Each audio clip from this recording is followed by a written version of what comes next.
So I do have a fairly recent subscriber comment that I am going to kind of base the topic of this video on this week, but I think it also encapsulates, I guess I'm using that in the correct term, what I feel is a much larger problem that I've sort of addressed on here before, but I don't know if I've ever dedicated an entire video to it, and that is that society in general and AA do not believe that alcoholism, which by the way does not exist, um, and that made me think of the thing you used to hear in AA meetings all the time. I have alcoholism. I don't have alcoholism, which is a bunch of bullshit in of itself. But of course, religious cults have to keep you perpetually ill in order to keep you in there for all the days of your life, like they do. But society in AA itself does not actually believe that drinking is a disease.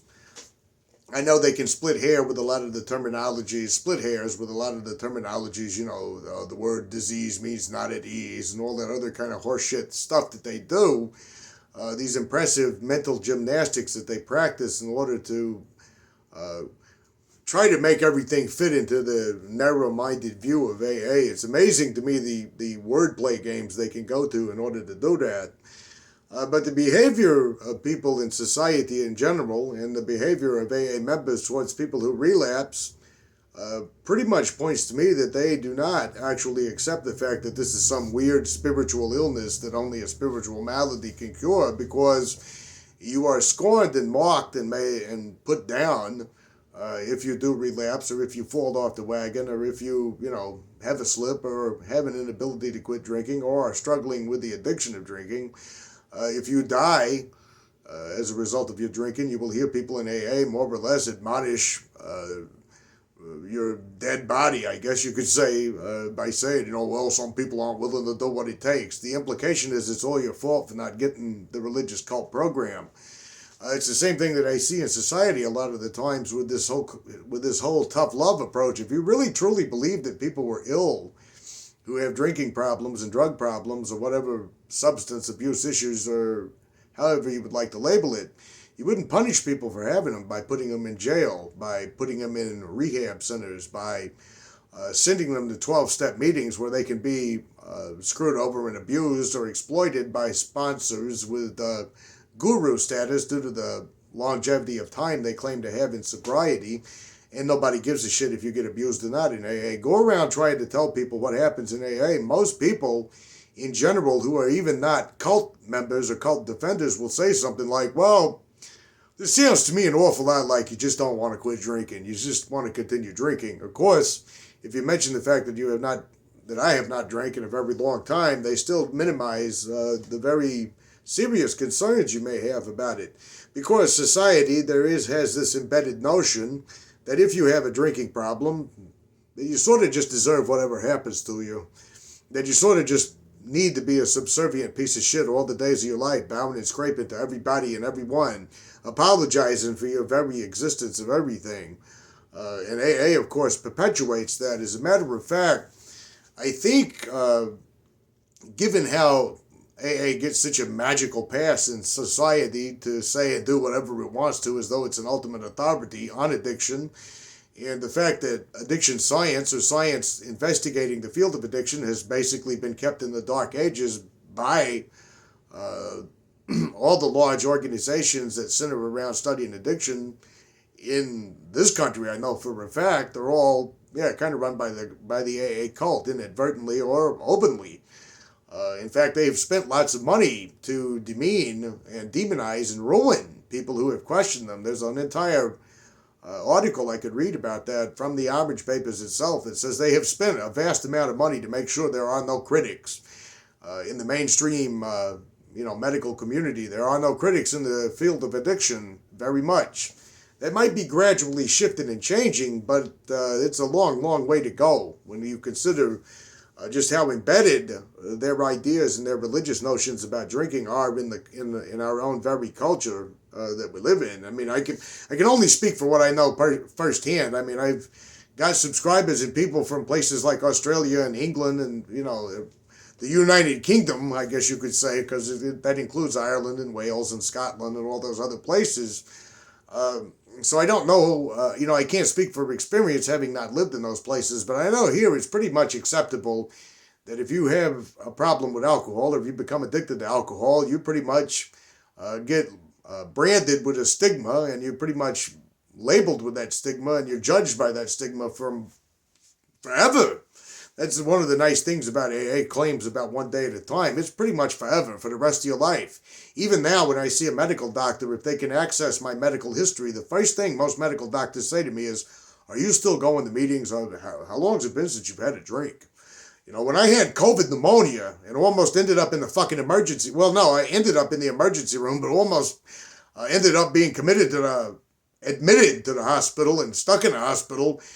They didn't ask me about all my symptoms. They didn't ask me about my fever or anything. When they accessed my medical history, the first thing they did ask me when I was on that stretcher that ended up sticking me with thousands of dollars in debt was, how long has it been since you've had a drink? I was actually asked that in a hospital. Now, people who have long medical histories like I do with visits to the emergency room and DTs and other things can attest that this is a very real phenomenon. This is not something I'm making up off the spur of the moment. But it's the only so-called disease that you get this kind of stigma attached to it for having, which leads me to say that AA thinks of disease, their concept of their idea of you having a disease. What they're really saying is it's a moral failing. You filthy, unwashed sinner who didn't repent and give your life to God. That is their attitude.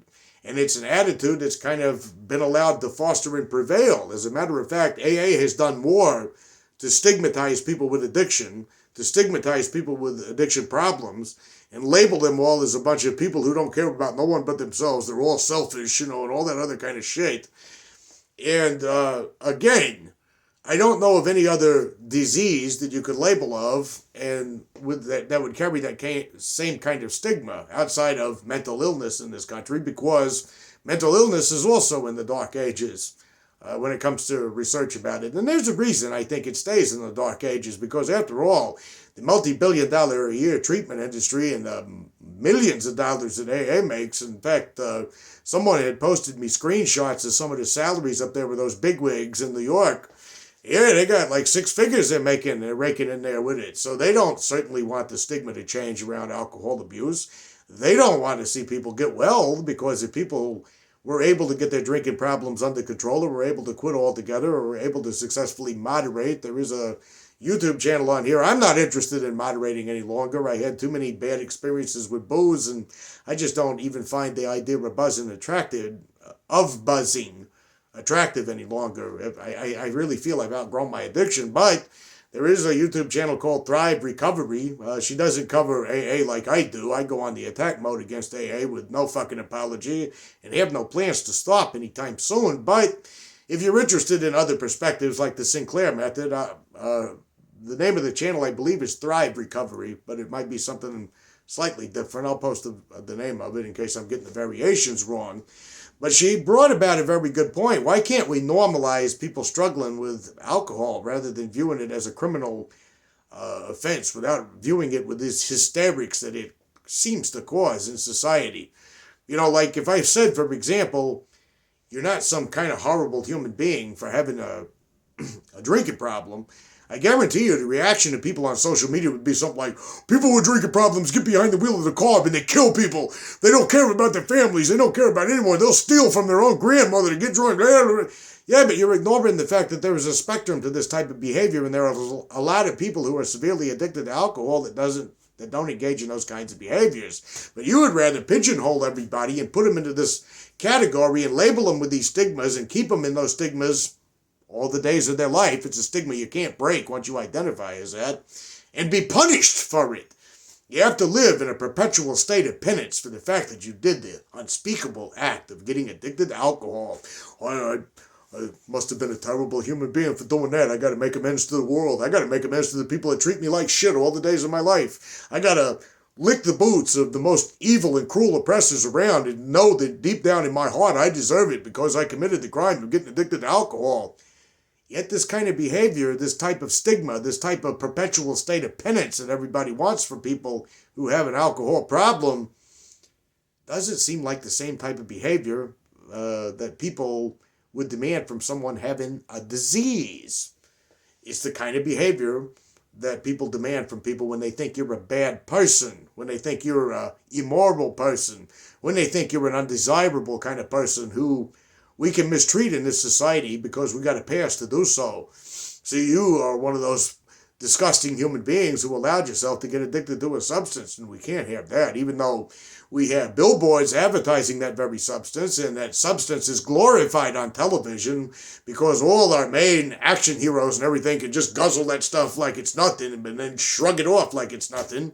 And all our TV characters can take it or leave it at will, unless we have the token AA character that has to be the token stereotypical Hollywood AA character type. We don't ever show any of these nasty, evil fucking gurus in AA that really exploit people and take advantage of people and steal from people. You never see one of those, in popular culture entertainment, unless you want to count The Sopranos, or unless you want to count the character in House of Cards, who's, pretty much a psychopath in an AA, but he still can't drink, he's powerless over alcohol, he has to go to a meeting and get a sponsor even at one point, but again, this is not the behavior you label people with if you think they really do have a disease.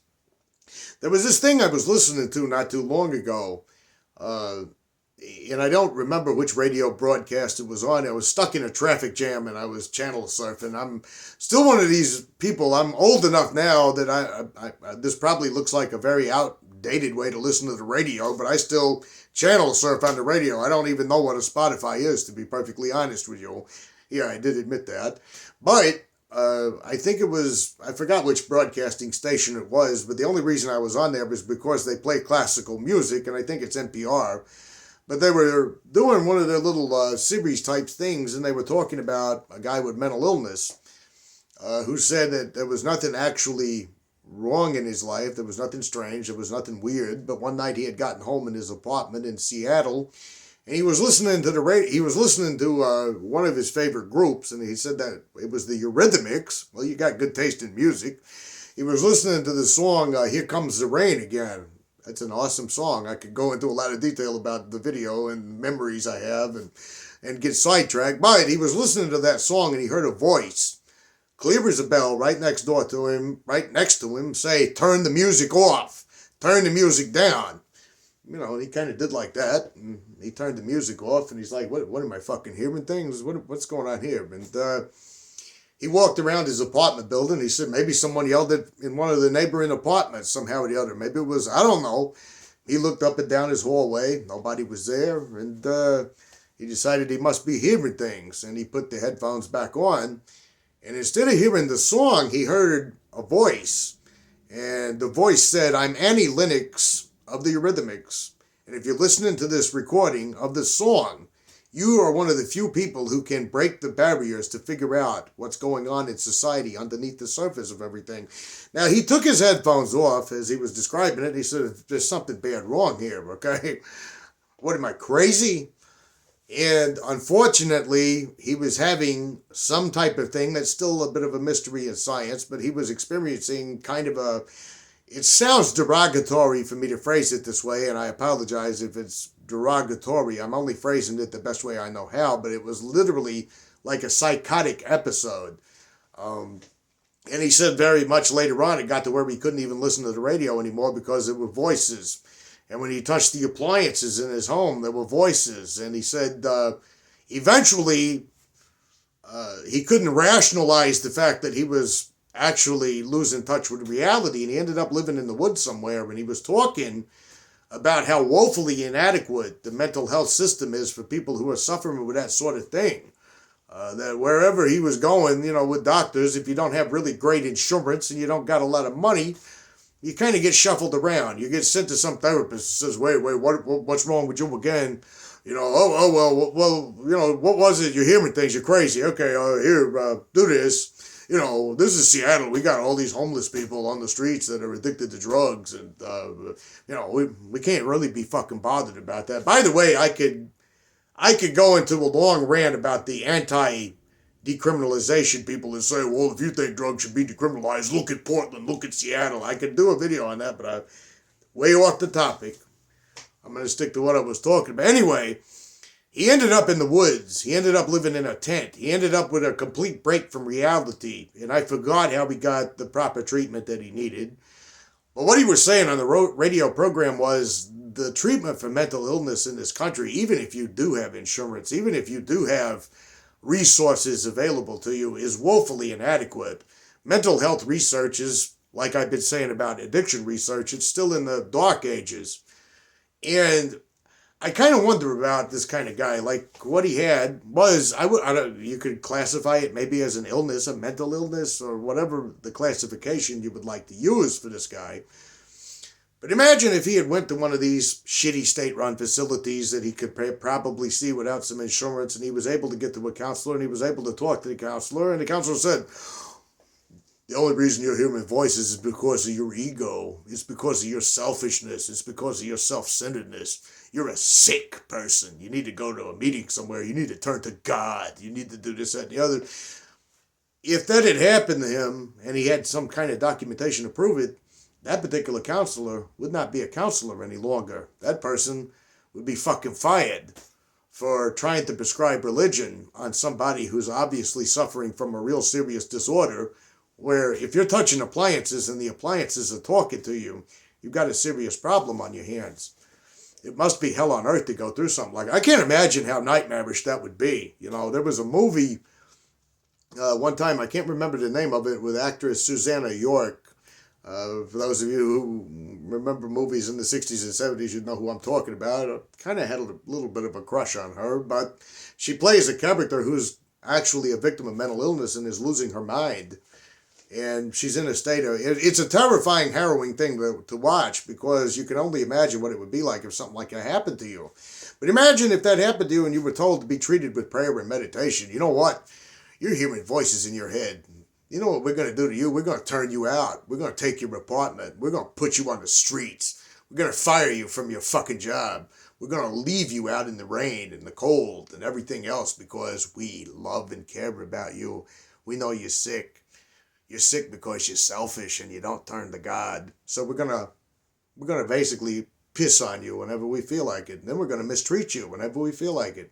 And if God forbid you ever do overcome this mental illness that's causing you to hear voices, you get to be subservient all the days of your life. You get to lick our boots. You get to kiss our asses. And you get to tell us what a garbage human being you are because you were stupid enough to have a psychotic episode and hear voices. That is how they treat addiction in this country. That is how they treat people with addiction problems, isn't it? It's a license for cruelty. It's a license to mistreat. It's a license to even fucking abuse. I've got testimony on here from people who have subscribed to me and others that have had even worse situations than I have even had in my own personal life. And I've had some pretty fucking bad experiences with people when you're labeled with that stigma, when you have committed the crime of being addicted. And how is it that you're allowed to treat people this way if you think they're really genuinely ill? How are you allowed to treat people this way if you're genuinely sick? Can you imagine going to a cancer? You know, since AA assholes love to compare this disease to being worse than cancer, can you imagine being told by your doctor, you know, hey, look, you know, take a seat. You know, we've done all the tests. We've done all the blood results. We've done all of that. And unfortunately, it does look like there might be carcinoma. And you say to the doctor, you know, could I bring my significant other in here? Could I bring my girlfriend, boyfriend, whatever? Can I bring them in here so we can talk about this? Can you imagine what would happen if the doctor said, yes, bring them in here. Bring them in here at once. And they said, now remember, don't fucking help him. If he cries, ignore him. If he cries, fucking kick him out of the house into the street in the middle of the night if you have to. Make him suffer so he can come to his senses. And if he's sick during chemotherapy, don't give him a hand to the bathroom. Don't give him a hand to the, push a garbage can at him when he's throwing up and say, throw up there. Because he deserved to get sick because he turned his back to God. If a doctor did that, would he not lose his license? Would he not be looked at like an inhuman fucking monster that he is? But if you have an addiction problem, perfectly acceptable to do that to people. But they'll tell you addiction is a disease. They don't believe addiction is a disease. They don't believe addiction is a disease because that's a perfectly fucking acceptable thing to do to someone who has it, if they do believe it's a disease. Can you imagine if you went to a medical doctor and you said, look, I got a heroin addiction. While we talking here, could I bring my significant other in here? What for? You don't care about them. You don't care about nothing but yourself. You don't care about nothing at all. You know what to do. You're disgusting. I can't even look at you. Why don't you go to a meeting? Don't you care about your family at all? That's the kind of treatment you get from the very people that'll tell you addiction is a disease. They don't think it's a disease. They think it's a moral failing. They think you're a garbage human being because you got it. And they feel that it warrants that kind of treatment of you. I don't feel personally today that because I did a lot of crazy shit as a person who drinks, and I did things that I am not proud of. I am not proud of getting behind the wheel of the car and driving. I know what can happen. I know what can happen behind the wheel. There are times I drove that I had no business being behind the wheel at all. Okay, I'm not proud of this. I'm not minimizing it. But you don't get the right today for me and me alone without the cult religion around. You don't get the right to shit all over me and say, well, think of what you could have done. I have thought of what I could have done. And I guarantee you most people within a drug addiction or an alcohol addiction have thought about the dangers and the repercussions. You think they don't think about those kinds of things? I guarantee you they probably do. The AA people want to punish you for it. Society wants to punish you for it. But then they want to lie and do an about-face and say, it's a disease. It's not a disease. Name me a disease in this nation or in the modern world or in any part of the world right now that's treated with prayer. Name me a disease that's treated by you going around on an apology tour all the days of your life and being humble and subservient and kissing everybody's boots. And I'm going to tell you, most of that AA 9-step shit is an opportunity for those AA gurus to grandstand in front of everybody. I never saw any guru make a 9-step amendment on something painful. Whenever they would talk about it in the meeting, it was always, I went to a store, I robbed the store at gunpoint, and I went in there, it was a store, and I told them I robbed the store at gunpoint, and I gave my life to God now, and I can't do that any longer, and the store said, we're just glad you quit drinking. Yeah, bullshit. I'll take things that never happened for 2,000, Alex. The gurus in there don't believe that you're a sick person trying to get better. They pay lip service to that kind of thing. Sorry, temperature changes is messing with my sinuses a little bit. They don't believe all that stuff. They use the I'm a sick person trying to be better when it applies to them, the 15-year-old timer, or the guru or whatever they are. Like AA guru with 25 years who's doing something inappropriate with an underage girl in a parking lot somewhere because he just scored some heroin for her because she's in a fragile state. You catch that guy doing something like that, then he'll say, well, wait a minute, the book says I'm just a sick person trying to get better. But you commit the unspeakable crime of being the guy with the drinking problem that's been drinking too much, who stops at a liquor store on the way home and who goes home and drinks his half pint of whatever booze he bought and feels depressed about it. Well, he's a garbage human being. He's a piece of shit. He's selfish and self-centered. He's self-will run riot. He's all the garbage things that society says it's okay to do to somebody. They don't believe it's a fucking disease. They believe it's a moral failing and a stigma, and they do their goddamnedest to keep pushing that narrative because it keeps them in business and it keeps the religion going, the cult religion going, and it keeps rehabs going as well. Which leads me to this comment. This is a more recent comment. Again, I'm not trying to blow you guys off. I'm going to get to the comments because there were a lot of great ones. But they write, I wonder why there's only one problem that all the experts tell you can only be solved by God. It's kind of weird like that it works. They don't tell you schizophrenia can be solved by God. They don't tell you having the real effects of bipolar can be solved by God. They don't tell you that if you have serious crippling anxiety issues, it can only be solved by God. I wonder why that is, Earlier in his career as God, this is a question for God, kind of going off my last video, didn't he solve almost all the medical problems? Didn't he even raise the dead? But now he's narrowed it down as a specialist to one area. We know what that area is. No expert would recommend God in personal inventories for any other disorder, including mental disorders. Yeah, they don't tell you to take a moral inventory if you got schizophrenia. They don't tell you to take a moral inventory if you got bipolar. or you're suffering with something like that, they don't tell you to take an inventory for OCD. I mean, I could do an inventory for my OCD, which is lessened a little bit in my older age, but it wouldn't do you no good. In fact, because I'm obsessive compulsive, I would probably do 10 million inventories, kind of like what happened in AA. AA preyed on my OCD, but it wouldn't do any good. As for, they don't do it for illnesses, real illnesses, they write.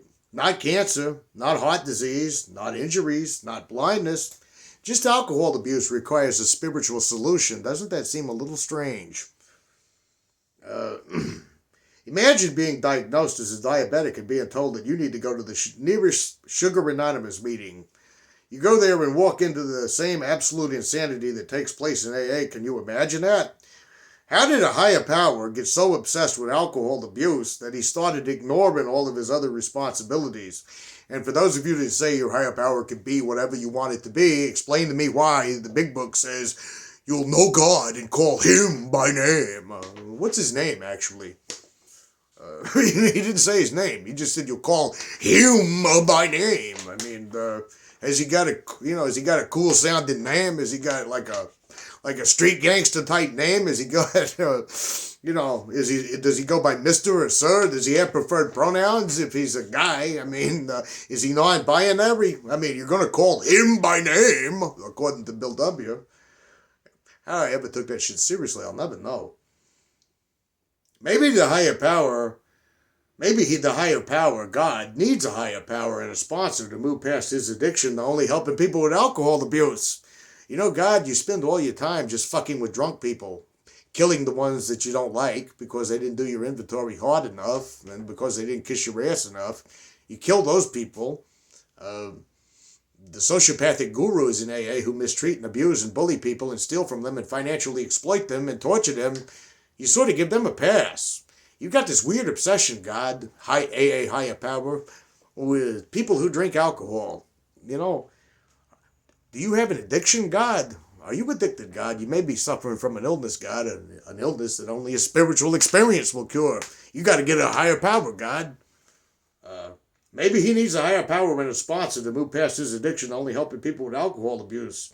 Sounds like a candidate for Al-Anon. Yeah, he could go to God Anonymous. You know, my name is God, and you have to call him by name, and I'm obsessed with Quackaholics. I only heal drunks, and I can't stop just only healing sociopathic gurus that spend all the days of their lives being celebrities in self-help meetings, which are not self-help meetings at all. It's organizations that just want to worship me and praise me. You know, I just want the worship and the praise and the ass kissing. I just can't get enough of it. I'm like Homelander on the television series The Boys on Amazon. You know, what do I do? You know, which God do I talk to? Maybe I should get Odin as my sponsor, since Odin doesn't take no shit from anybody, and he'll call me out on my God bullshit, you know? Yeah, God Anonymous meetings, that's where the AA higher power needs to go. If you got anything out about that, chime in and let me know in the comments, but let me know. Does anybody in the world treat someone who's unfortunate enough to get addicted to a substance like they really have an illness? Or do they treat it like it's a fucking moral failing and you're a bad, weak, horrible person who should be punished all the days of your life for having it? Let me know. See you guys next week, hopefully, with new comments, too, to be read.